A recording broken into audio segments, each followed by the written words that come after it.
And welcome back, everybody, to another episode of MLB DFS Quick Hits, your Thursday, September 14th edition. Hope you guys had a great Wednesday. Took the chance in Oakland. It didn't work. That's how you win GPPs, though. If that goes off super low and Brown was super chalky, that's the way the breaks go. So be it. Hopefully, you guys had some fun. Maybe you didn't listen to me and went somewhere else. It's all good. I put my money where my mouth is. So it is what it is. We have a fun Thursday on tap. There's 3 games early if you're interested in that, but we have 5 games starting at 7:07 Eastern. I'll get you covered there. I'm on Twitter at BDentric, and I'll be in the Game to the Edge Fantasy Discord with the cheat sheet as usual. So let's check out the totals for the evening slate. Rangers, Blue Jays 8, Rays, Orioles 8.5, Twins, White Sox 9.5, Giants, Rockies 10.5.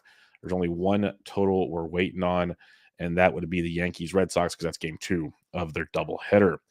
Slight chances of rain in Colorado, but I think we'll be okay there. We'll have to wait and see on that one. Pitching, Kevin Gossman, $11,000 at home against Texas. Texas put up a 10 spot on Wednesday against Kikuchi. Gossman's coming off of 8 solid innings with 1 run, 10 Ks against Kansas City. Got hit around just a bit in Colorado, but then dealt against Washington, dealt against Baltimore.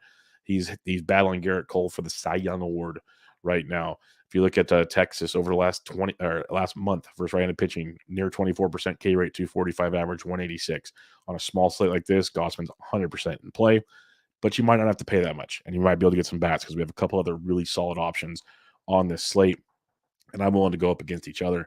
Kyle Bradish, $9,400 at home against the Tampa Bay Rays. Bradish near 3 ERA, career season, put up over 20 points in 4 straight games, technically 19.9 in 5 straight games. He's coming off of 6 innings. He's allowed 2 runs or less in 5 straight games, and he has 6 or more Ks in all. He's getting strikeouts. He's limiting the damage. He's putting together quality starts. He has been a beast. Now it's a Tampa Bay Rays lineup that's got a depleted lineup. Like if you saw what they put on the field on Wednesday, and yes, they scored some runs. Not going to deny that. That's what the Rays do. They're peskier than hell. But you look at that lineup, it is not the same Rays lineup of old. Given over the last month, they're striking out 25% of the time versus righties, hitting 272 with a 179 ISO. But that lineup is murky right now. And I'll take my chances with Kyle Bradish at $9,400. And I got no problem putting him up against Aaron Savali at 9,000. If you need to pay up for 2 pitchers, which you might need to on the slate, I'm in. Savali got hit around by Seattle his last time out. That's fair. Seattle's on an absolute roll. You heard of Julio Rodriguez? Pretty good at baseball. Prior to that, though, 27, 17, 20, 24. He has been great since joining the Tampa Bay Rays. Savali's made a pitch mix change. He's going at least 5 innings. It's 3 runs or less. He had 12 Ks against Boston. He had 9 Ks against Colorado. He's had at least 5 Ks in 4 straight before that Seattle outing. I like it a lot. He is going up against Baltimore, though. 19% K rate versus righties, 296 average, 172 ISO. I told you this slate, 5-game slate, there's 10 starting pitchers, and you got some really good offenses on this slate. So I like Bradish a lot at 94. I like Savali a lot at 9,000. Obviously, Gossman's in play. The only other guys I'm looking at here, if you want to take some chances, Logan Webb, $8,800 at the Colorado Rockies. This is a fun one. Webb's coming off 6 innings, no runs, 4 Ks at home versus Colorado. The strikeouts have been down for Webb. That's the only conundrum here. He's going to be super efficient in Colorado, which is not always ideal. Like he was in Wrigley, 6 2/3, 3 runs, 4 Ks, only got you 13.4. Then again, it's a small slate. 15 points could be great. Could be really good, especially if he's low owned facing the Rockies. Rockies are not the same team. Yes, they put up 7 runs on Wednesday. Congratulations. They haven't done that very often this year. And over the last month, the Rockies, 26.4% K rate versus righties, 247 average, 162 ISO. I don't mind Logan Webb at all in Coors Field. I think it's a solid look if you need to go there. Other than that, I'm going to mention his name again. Clark Schmidt, $7,100 against Boston. Last 2 times I mentioned him, Monday and Wednesday. Both games got rained out. Well, here we go again. 3rd time's the charm, they say. So Clark Schmidt, the quality start machine at 71, is in play. So if you want to go Gossman, you can. I really like Bradish. I like him a lot. Savali's in play too. I prefer Bradish over Savali big time. Love Logan Webb, and I like Clark Schmidt. So if you want to like Bradish Webb, Bradish Schmidt, that'd be where I'd look. If you want to save some money, go Webb Schmidt. You could do that as well. But that's kind of where I'm planting my flags when it comes to pitching because there's a lot of offense, a lot of really good offense on the slate, and it's not just in Coors Field. Speaking of offense on this slate, I'll start at the catcher's position for you here. You got Mitch Garver versus Gausman. Probably pass on that one. But you can go down cheaper here. Blake Sable, $3,800 versus Chase Anderson. Sable's been very effective catching in the outfield. Patrick Bailey's back, though, so make sure Sable's in the lineup. But he picked up a stolen base. He didn't even get the start on Wednesday. Came in, stole a bag, 5 points. He had back-to-back double-digit points, 16 and 12.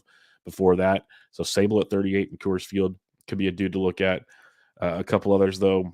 Ryan Jeffers is $3,600 because the Minnesota Twins are a great stack because they're facing Jose Urena is coming back with the White Sox here. So Jeffers at 36 is totally in play. Gotta love Toronto going up against Texas and Eovaldi. Eovaldi's first start back off the IL. The velocity was horrible. He was getting shelled. Toronto's back in action. Kirk at 32 is worth a look.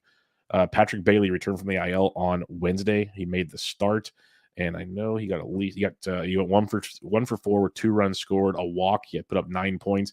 He's only 31 in Coors Field. That's a great play for Patrick Bailey. Probably a chalky play for Patrick Bailey. I like the Yankees going up against the lefty Chris Murphy of Boston, and probably a bullpen game. So Kyle Higashioka at 3K is also in play for you. So you have a few different ways to go on this one. I love that price tag on Bailey at $3,100. And if you want to pay up for a few others, you can. But really good options there in the low 3s into the 2s at catcher. First base now, if you want to target Eovaldi big time, Vladito's 51. That's fine. But you got Wilmer Flores up to $4,900 in Coors. That's still a fine tag. If you're not using Clark Schmidt, Tristan Casas is 44. That's okay if you want to go there. Some other ones though, Lamont Wade Jr. $4,100 versus Chase Anderson. He's worth a look.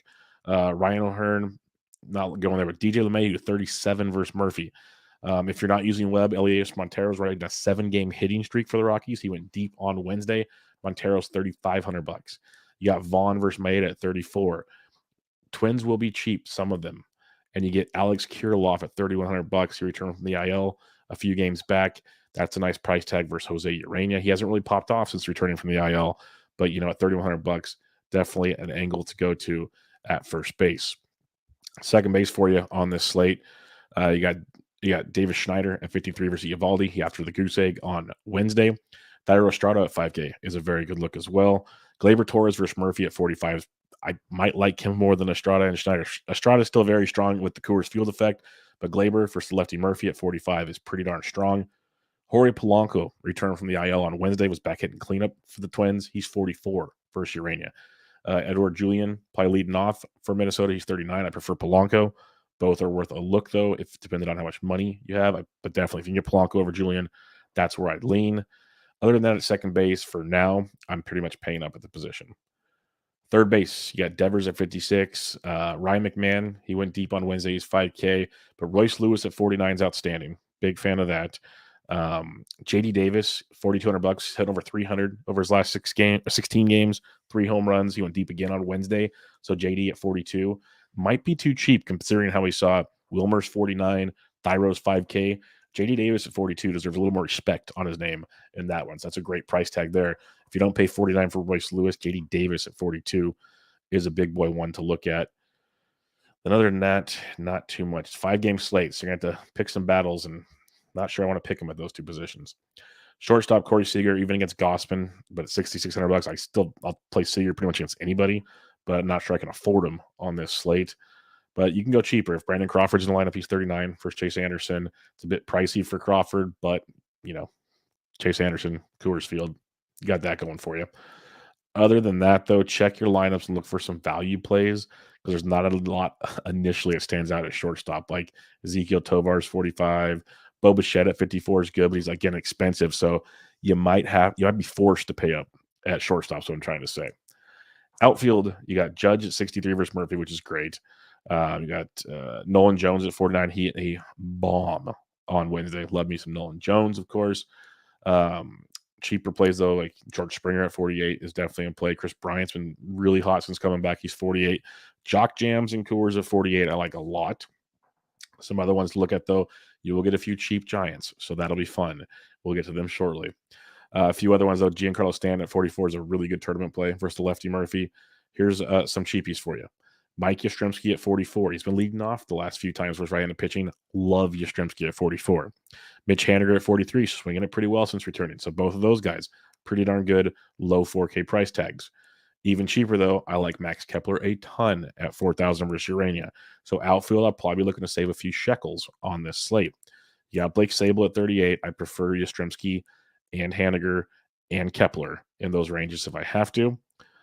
Going down even cheaper, though, low 3s and into the 2s. Matt Wallner at 33 is a great tournament player versus Urena. We talk about him a ton. He went deep on Wednesday. That's what he can provide for tournament value. Below 3K now. Again, there will be tons of guys available, but we'll just have to kind of wait and see what comes out with lineups. But one of my dudes, Estevan Florial, probably leading. Well, it's lefty. He might not lead off in that one. See if Florial's in the lineup. He's $2,100 for New York. That's a good one. Kierstead got promoted by Baltimore. Big time hitting prospect in AAA for them. He's 2K versus Aaron Savali. If you want to punt that one as well, he is an option for you. But other than that, just check your lineups. There might be some more call-ups right now because it's late September and craziness is happening. Recapping the pitching. If you want to go Gossman, sure, I'll save money. Kyle Bradish is my top payout spot at 94. Don't mind Savali at 9,000. Logan Webb's 100% in play at 88, and then Clark Schmidt at 71. If I'm making one lineup right now, which I've been doing a lot of lately, it's going to be Bradish and Webb. That's where I'm looking on this one. And then I'm going to stack them up. I want to stack it up with Minnesota and the Giants. That's where I'm going. The Rockies would be third if you're not using Webb. Obviously, I'm using Webb. The Yankees versus Boston is very, very much in play as well. And then you got like Toronto versus Eovaldi. That's another sneaky one because people like Eovaldi. And everyone's going to be focused on Minnesota and SF. So if you want to be different, Yankees and Toronto is the way you want to go. So again, 10 games, lots of ways to target bats, handful of pitchers to like. It'll be a good slate. It'll be a really, really good slate. Higabino, sorry, he's in the chat right now. And I usually will get to questions if you have them at the end of the show. So here you go. He said, thanks for your help. Thoughts on a single entry stack on DK. So I've been primarily playing single entries, occasionally play a 3-max. Right now, I'm looking at Webb and Bradish stacked up with Giants and Twins, and you get the Twins value with like a Wallner, a Kepler. Look at the Giants value with Bailey and Yastrzemski and maybe Haniger, and then piece things around there. I'd love to be able to get Royce Lewis in that lineup. I really, really would love to get Royce Lewis in that lineup. You just have to wait and see when lineups come out because you're going to have to find some discounts at the other positions that there weren't a ton. Like shortstop didn't have a ton, second base didn't have a ton, and neither did first base. So if you're playing Bailey, that's a value. Your outfielders are a value. That's where you might have to put a Kierstead in there just to take the 2K hit, and hopefully you can do a little damage versus volley and see where it goes. But right now, for your single entry, I'm looking at Bradish, Webb, focusing on Minnesota and the Giants, and looking at lineups for some potential value to make that work. That's kind of where I'm at. It is Wednesday evening. It's almost 11 p.m. my time. So we'll see how things change when lineups come out. And that's why I put the cheat sheet together over at Game of the Edge Fantasy. Majority of the days, as long as real work doesn't get in the way, you get a cheat sheet Monday through Friday. So hope you guys have a good one. I'll be back with you guys tomorrow to preview a full-fledged Friday of action. But for now, this was MLB DFS Quick Hits, your Thursday, September 14th edition. I'm out.